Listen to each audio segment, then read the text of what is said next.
How's it going, everybody? Welcome back to Elvis Junction Reviews. Today we're looking at my first product from Arrowhead Models. We're looking at an Arrowhead Models Rio Grande Bethlehem Steel Co. Committee Design Hopper, and it is in DRGW number 17592. And as you can see, I paid almost 55 bucks for this thing. So as you can see, I like this box. It's kind of basic, and also it just says arrowheadmodels.com, the leader in customer experience.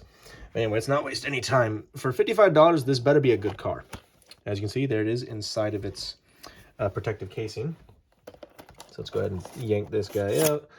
And there's no anything. There's no, it's just the car. There's no exploded diagram, no, not even like a sticker or how to contact us and all that thing.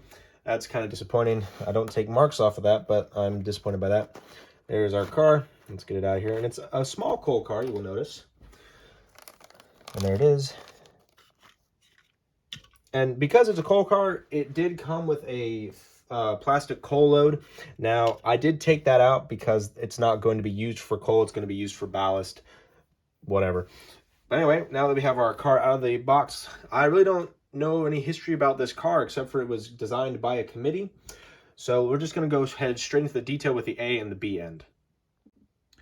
Okay, so because this is a very black coal car, I have to put a light on, and you will see this flashing here. That is the frame rate and the LED battling with each other, so it's going to be a little flickery today. So I do apologize because, well, this is the only light I have. So we're basically going to have to do this like this. I do apologize for this. But anyway, starting at the top here, we have some grab irons that work their way down from the bottom. Sorry, from the top to the bottom of the car. Here is our brake wheel. And actually, let's try to do that. There we go. That's a lot better.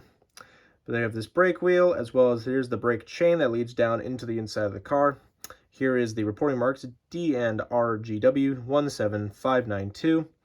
Here is some lovely detail. There's our coupler cup bar. Here is a metal Katy coupler. That's very nice. It's pretty much the same on the other side, the only difference being that brake wheel is not there.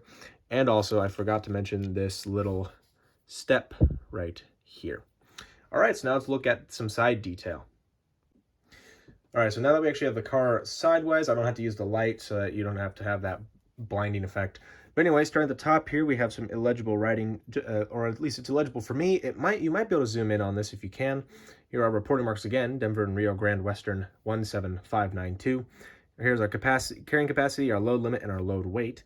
HT, the word new, and when it was built new back in October of 1960, so you can see that is an old car. There was the lovely Rio Grande logo that was on the side of their cars, on their freight cars and locomotives.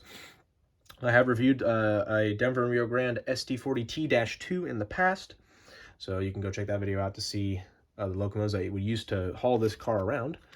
There you can see the gravity outlets, 3 on the bottom there, and you can actually see the brake lines there. Oops. There's the brake lines right there, as well as the chassis of the car. Our lovely truck detail as well, as you can see. Not a lot of detail going on, but you can see the springs of the trucks. And we have some more details about like cubic feet and load weight, load limit, all that, wheels, travel, and some more grab irons right here.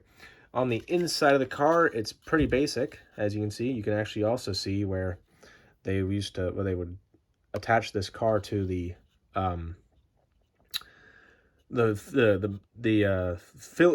plastic filling machine. So that's what those little ovals are. But anyway, coal goes in here. It is transferred to, and then it is moved to another facility where it comes out the bottom via these gravity outlets. All right, so now let's get into my final thoughts. For a $55 coal car, it's pretty good. I wish it was a little bigger, but that's okay. This was the 1960s. Things were a little smaller back then. But anyway, if you can find some of these, I recommend you do, especially if you do the Rio Grande or the SP, because you would see Rio Grande labeled coal cars on the SP because they would transfer them to the West Coast to get transferred to other countries and coal and all that. But anyway, like I said, try to get some of these if you can. But anyway, if you enjoyed this video, please hit that like button. Also subscribe if you have not. And, well, I will see you guys in the next video. Bye for now.